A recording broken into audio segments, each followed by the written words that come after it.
You are listening to the QSR Web Podcast. From those famous seasoned fries and the Big Buford burger to chili cheese dogs and classic milkshakes, the double drive-through brands of Checkers and Rally's may be just 34 years old, but seem very much like a flash from a 50s-ish past. But even in these troubled pandemic-ridden times, the chain is very much a future-minded QSR. I'm QSR Web podcast host and editor Shelley Whitehead. And with us today is Checkers and Rally's new CEO, Frances Allen. Welcome, Frances. Hi, Shelley. Thanks for having me. It is such a pleasure to have you. And now, as some listeners may have read on QSR Web, you actually stepped into the brand C-suite just about 3 weeks before, pardon the expression, all hell broke loose on the U.S. restaurant landscape with the nationwide lockdowns amidst COVID-19.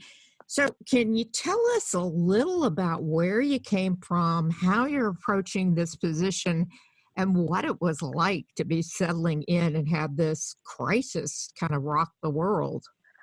Well, yes, thanks, Shelley. I did. I started in the middle of February. And as you can imagine, I had a very well thought through, I thought at least it was well thought through 100-day plan. I was going to spend my first 4 to 6 weeks listening and learning, getting to know all the functional areas and the people and talking to franchisees and touring markets and listening to customers and, of course, doing my restaurant training. And as you say, about week 3, all of that went out the window. I did manage to get my restaurant training in. I did manage to tour one market at least. And I did manage to talk to many of our franchisees over the phone. So I at least went into this crisis with a bit of understanding about how our company operates and what some of its strengths and opportunities were.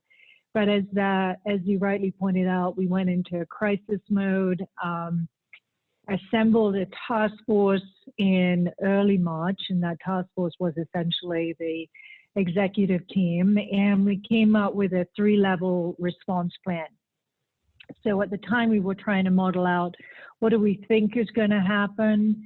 Our first level was about the health and safety of our customers and our employees. That was priority number 1. So make sure we get those best practices out there.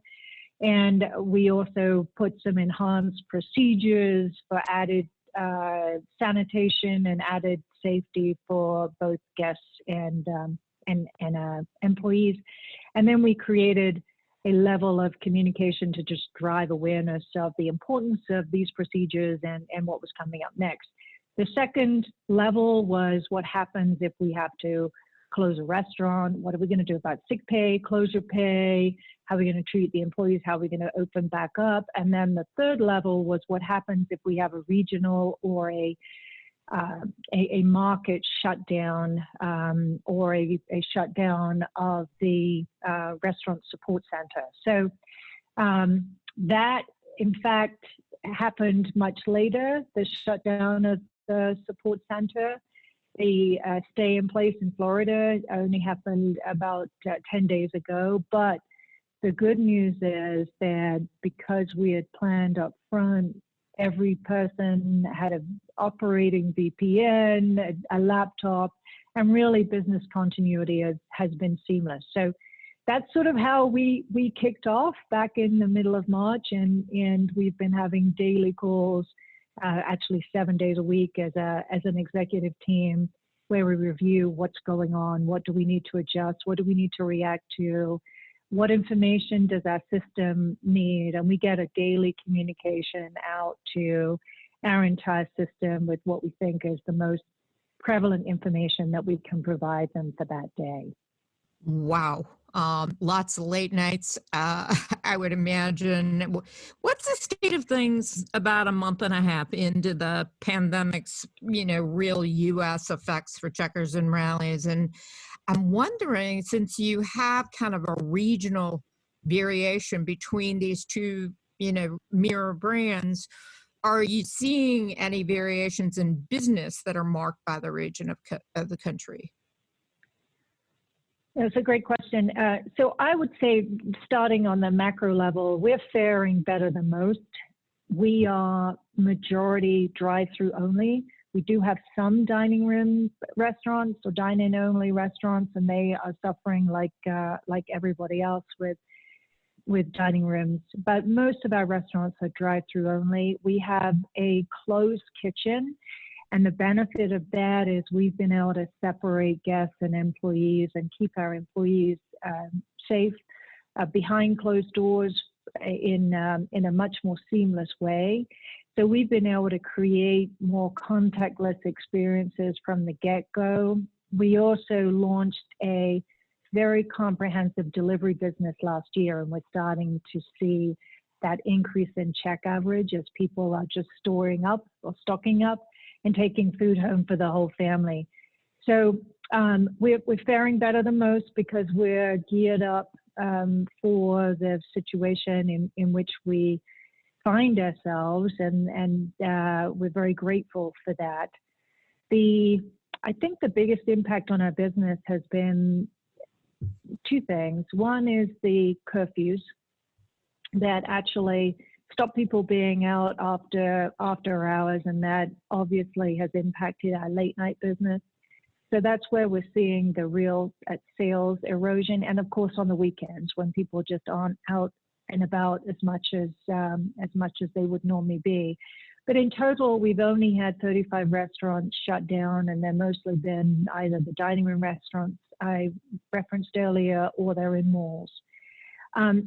What we're seeing regionally is we think we've gone through the real low of the low sales, and we're starting to see a trend in that business coming back, especially in markets that were the first to enact the most severe social distancing mandates. So Ohio, for example, is one of those markets where we're really actually seeing the business starting to come back in those markets.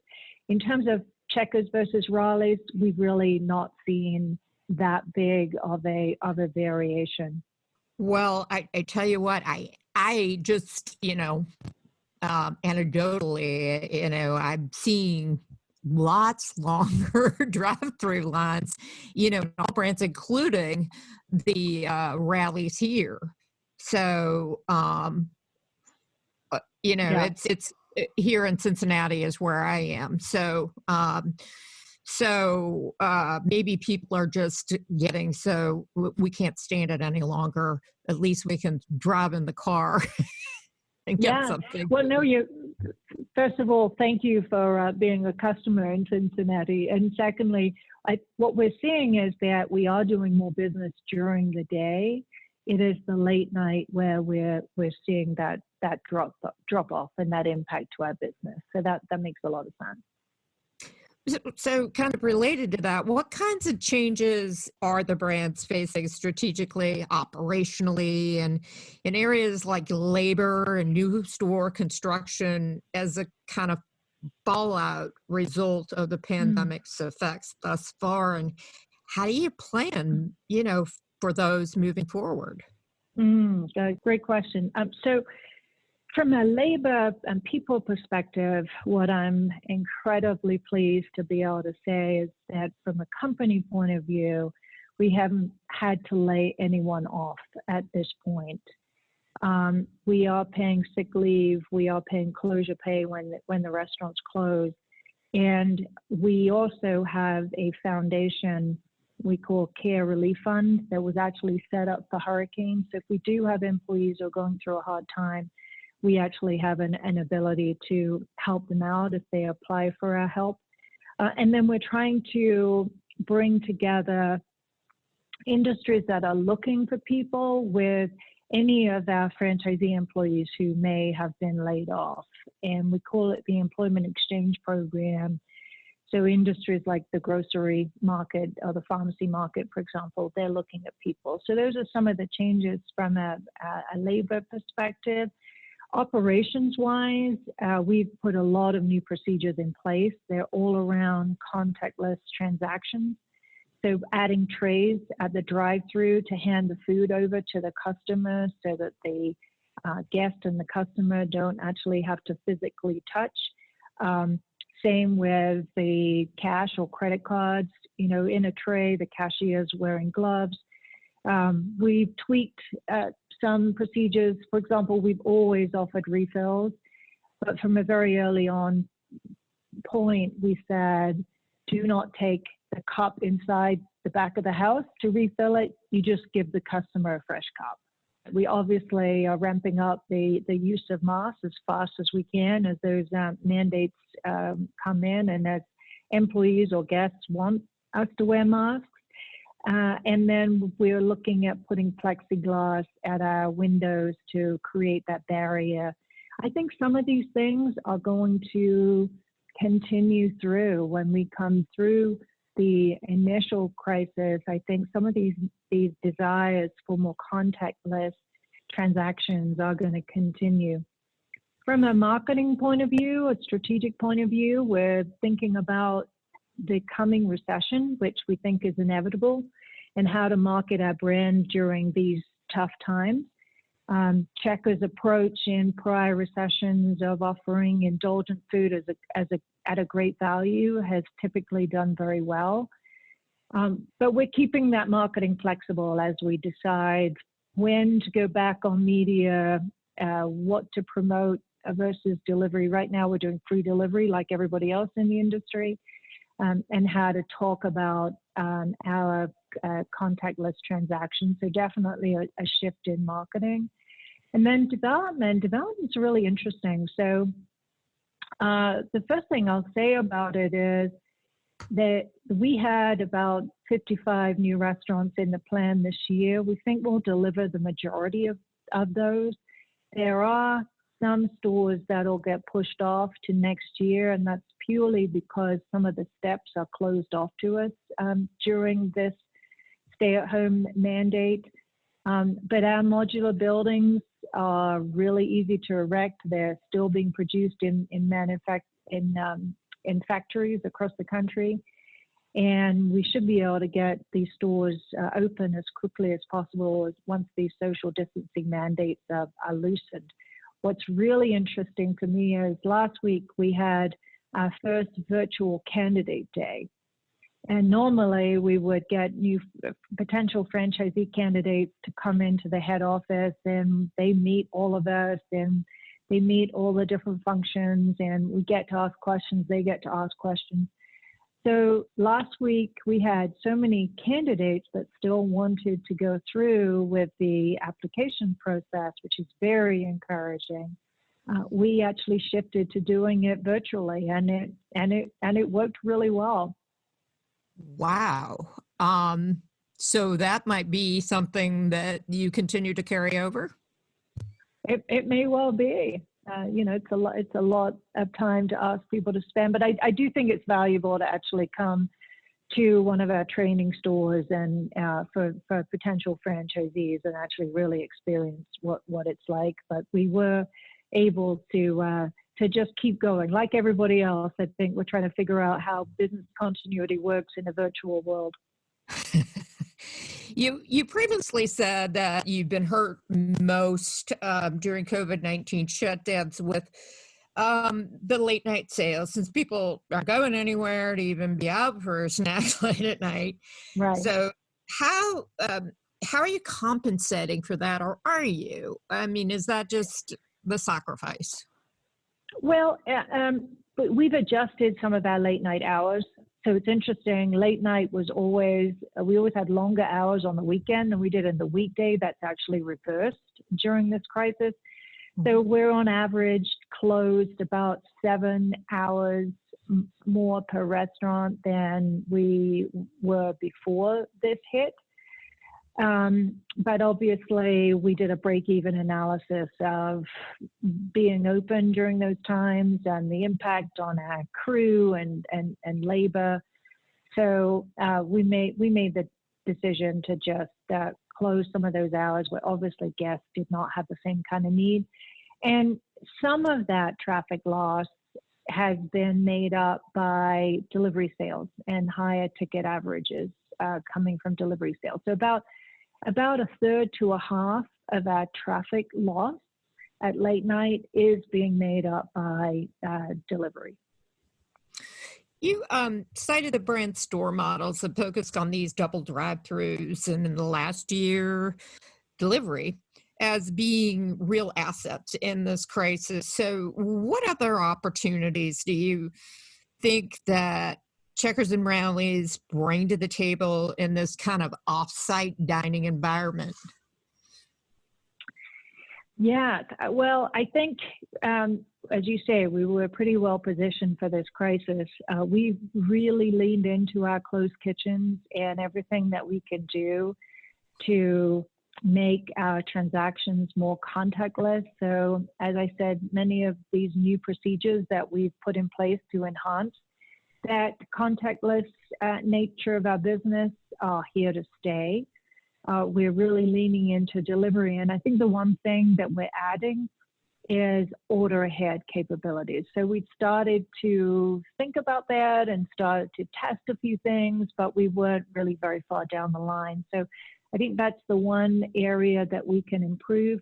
And what we are currently testing is moving to, with our double drive-through, one lane is for normal drive-through business and the other lane is for delivery and order ahead. So we can hopefully speed up both of those transactions. That'll be fun to watch. I'm wondering, do you all see opportunities for healthier options, maybe even plant-based menu items going forward? This is a traditional burger and fries-based chain. Do you feel like your audience is going to seek that?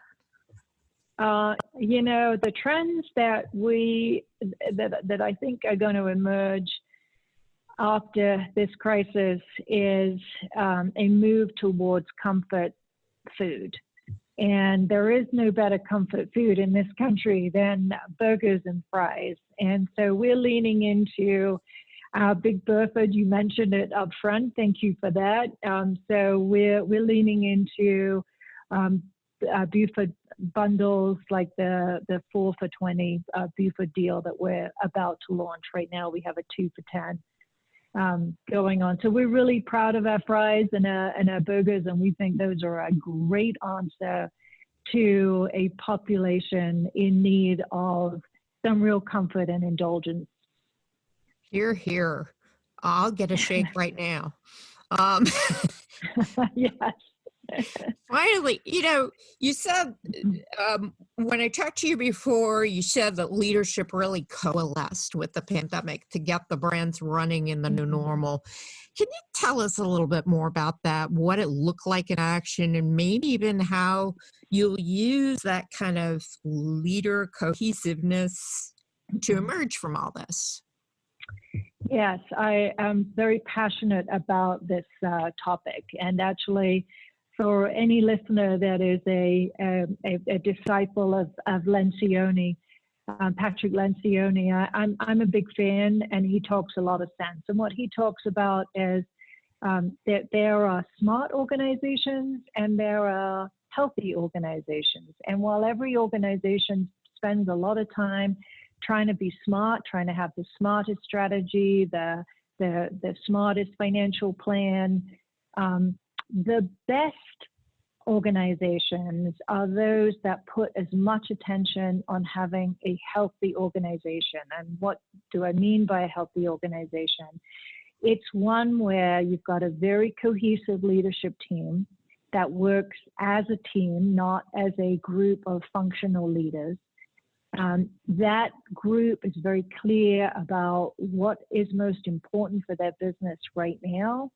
And they have they've got all the smart strategies as well that other companies have, but the competitive edge is how they identify what's most important right now, who's going to do what, and how we're going to achieve this as a team. And then they create real clarity with the organization as to what needs to happen and why. And they're very transparent with the organization. Everybody from the ground up knows exactly what is critical for business success and what their role is in it. And it's interesting that during this crisis, that's exactly how we as a team have been operating. So I mentioned the daily call. We have a call every morning. It goes on for at least an hour. There is no functionality to it. It's what do we need to get done? We need to get masks to our restaurants. That's a new mandate. How are we going to get that done? And then everybody just collectively leans in and makes that happen. It's not left to the person in supply chain, for example. So it's been a great way of operating. It's incredibly efficient because we're very focused on how do we get through this and what do we need to get done to make sure that we are running as good a business as we possibly can during this crisis. Who needs to know what? And we get that communication out consistently and as a priority. We have an all-hands meeting once a week where we share whatever we think our people need to know or what's on their mind, and we give them an opportunity to answer questions. So the cohesiveness of that team, you can imagine how well we've come together during a crisis. I intend to do everything possible to make sure that continues and that we continue to build not only a smart organization, but a very healthy one. Frances, thank you so much for your candid insights and really your time in joining us today. I'm sure a lot of folks listening not only relate, but have been helped by what we've heard. And right after this break, we're going to be back with the payments and online ordering experts at Lavu with what operators need to know on that front to be positioned for a great future now and beyond COVID-19.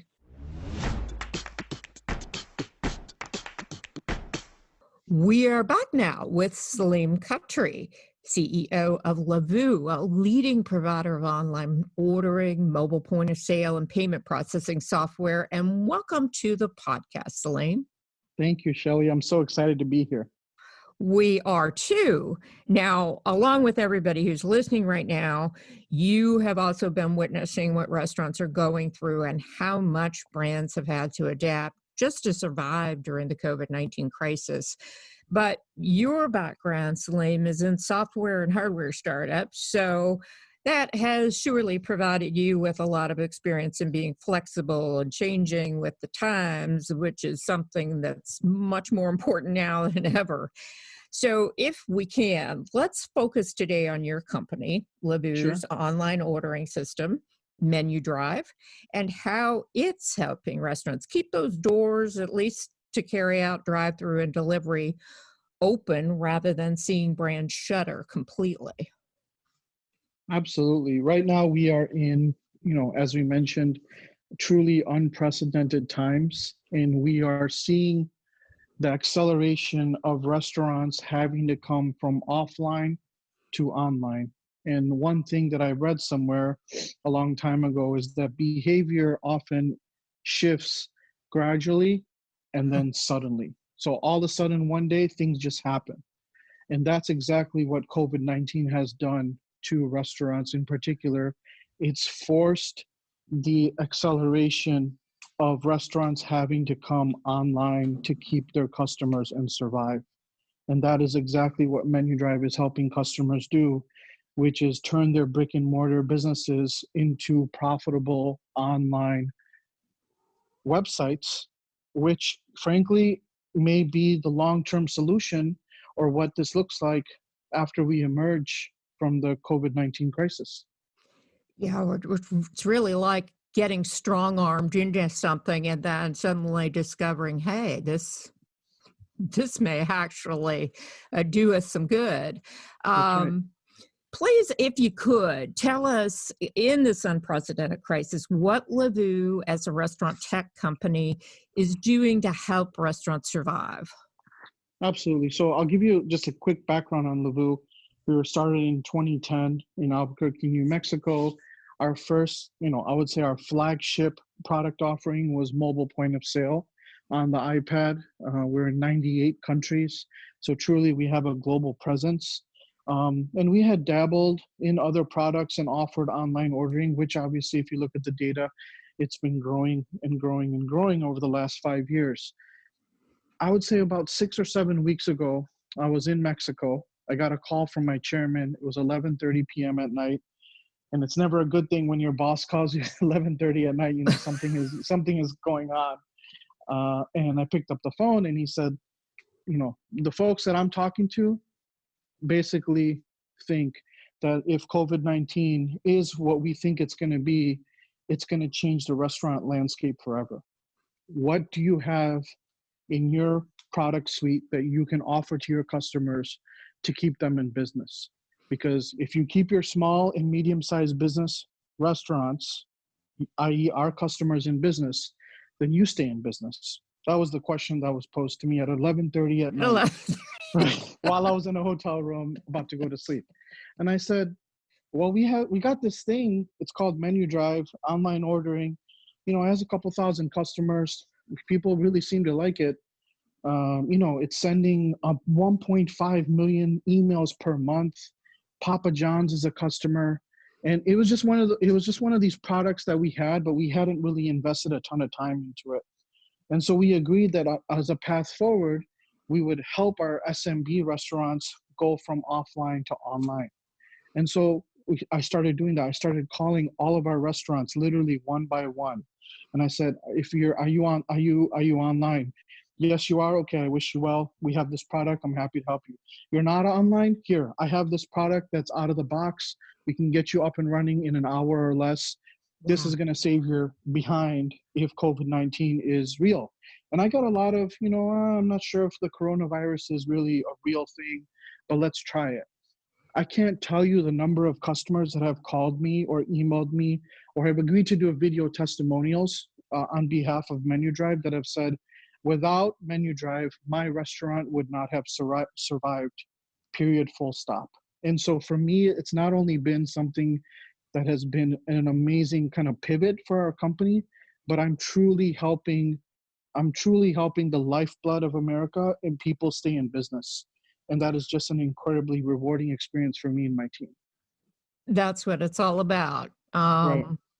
All right, then, please give us an idea of the roadblocks restaurants have been facing when switching to a complete takeout and delivery model. There's a couple things. So one is orders are typically coming in, so they have to be able to adapt to the pace of orders over time. That's number one. But even before that, once a restaurant is online, most restaurant operators don't have the concept of they have to put their online ordering website out into the world for people to know about it. So there's a little bit of education. So after, let's say you have a restaurant, you have or a coffee house, Shelly's Coffee House.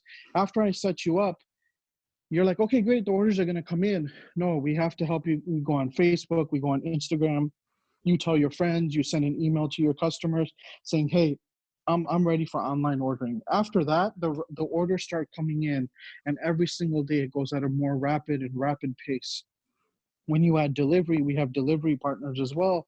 Orders are coming in from other places too, and you have delivery partners coming in to your store, waiting for them to pick up your food. And people have mixed reviews on how that experience is as well. So it's really adapting to the pace, and it really becomes more of a logistics and operations problem, almost kind of like an assembly line, versus having to wait for people actually in the restaurant and delivering a really nice ambiance and atmosphere.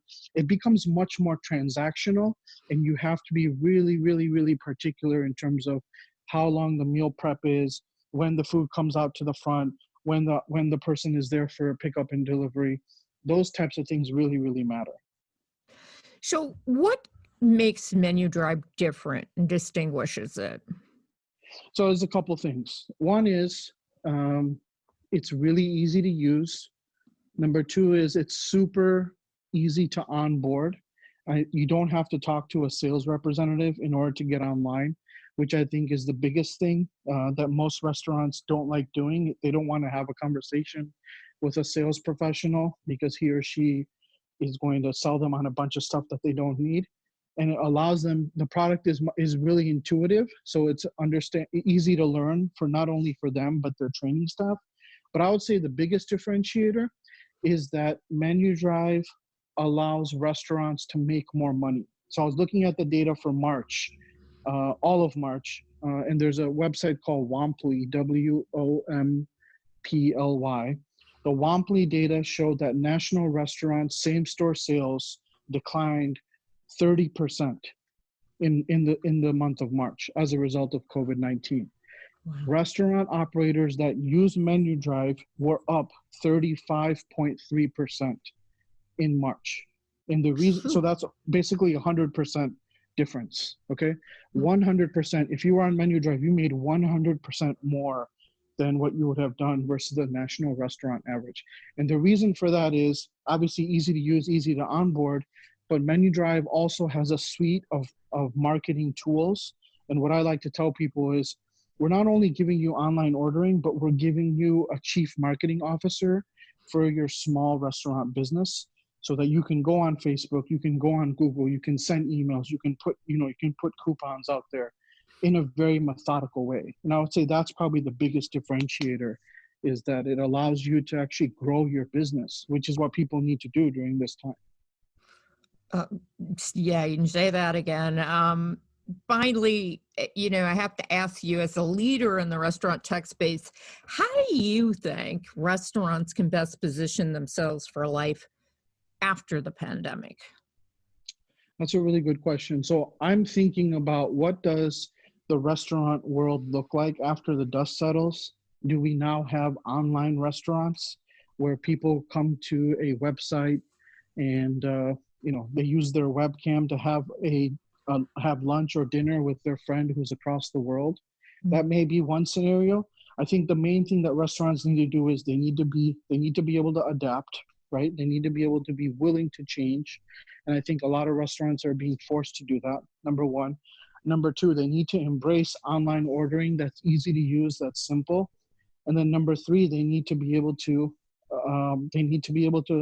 use the tools that are available to them on Menu Drive to help grow their business.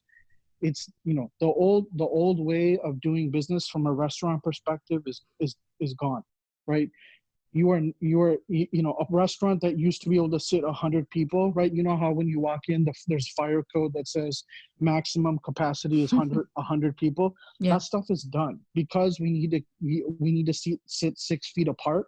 You're going to have people, you might have 20 people actually sitting in the dining room as a result. And now you're going to have people walking in who may need to take temperatures to validate that they're not sick. And so you're going to see pickup, carry out, online ordering, delivery, I would say, as the majority of their business. And so the best way to position yourselves is to actually embrace something that's going to help you not only have an online presence, but allow you to thrive in that new world, which is Menu Drive. Salim, thanks so much for joining us with some great information today. We really appreciate it. Salim Khatri is the CEO of online ordering, mobile POS, and payment processing software provider Lavu.